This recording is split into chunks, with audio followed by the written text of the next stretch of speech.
గారు? సచివాలయంలోకి నిన్న పోలేక పెన్షన్ తెచ్చుకోలేక ఎంత ఇబ్బంది పడ్డారని అసలు ఇంటింటికి వచ్చి వాలంటీర్లు ఇస్తుంటే ఏమి అనిపించలా. మరి ఇది వాలంటీర్లు తీసేసి మళ్ళీ బ్యాంక్ అకౌంట్ అంటున్నాడు, మళ్ళీ బ్యాంకులో వేయటం, ఇవన్నీ ఎంత ఇబ్బందులు పెడుతున్నామని మమ్మల్ని ఇబ్బందులు పెడుతున్నారు. పోతే జగన్మోహన్ రెడ్డి గారు చేసిన పనులు మంచిగా అయితే ఇవి కాదని తీసేసి ఆయన ఏయో పెట్టాలో కొత్త అని చెప్పని ఆయన పెడుతున్నాడు. ఎవరు? జగన్, ఇది చంద్రబాబు. మరి ఇవన్నీ ఎవరికి నచ్చలేదండి. ఇవన్నీ మాకు నచ్చలా. ఆయన ఏందో చేస్తానంటున్నాడు, ఏదో చెప్తానంటున్నాడు, అది ఇదని చెప్పి అంటున్నాడు, కానీ అసలు ఏమీ లేదు. వస్తుంది మొత్తం.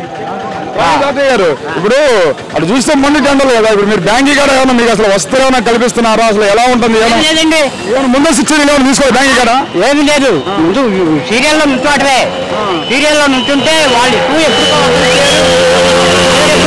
ఇస్తారు, ఎప్పుడో వచ్చినప్పుడే ఇస్తారు. అందాక ఎండలో కాబట్టి నుంచోలేక కావాలని నిన్న నుంచోలేక ఏమంటే నేను నుంచోలేనంటే కూడా కనీసం ఆదాయం మరి సీరియల్లో చాలా మంది ఉన్నారని చెప్పని ఇబ్బంది పెట్టారు.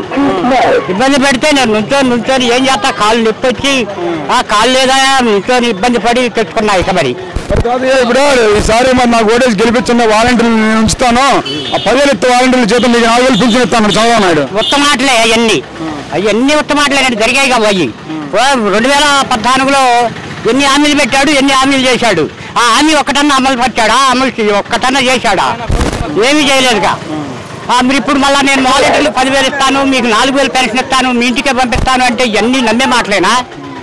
అందుకని నమ్మరు జనం ఎవరు కూడా. జగన్ అన్నాడు, అయ్యా నేను గెలిస్తే మాత్రం ఇప్పుడు ఇచ్చే 3,000కి ఇంకా కల్పిస్తాను, 3,500 ఇస్తాను అన్నాడు. నమ్ముతారు జగన్? నమ్ముతారు. 500 కదా నేను కల్పిస్తానంటే నమ్ముతారు జనం. ఎందుకంటే చేశాడు అంటే మాత్రం తప్పడు జగన్ మాట. మరి ఈయన మాట అంటే తప్పడు జగన్. మరి వీళ్ళందరూ ఇక ఏదో పై మాటలు చెప్పి ఇది చేస్తున్నారు, కానీ మరి అదండి జరిగేది.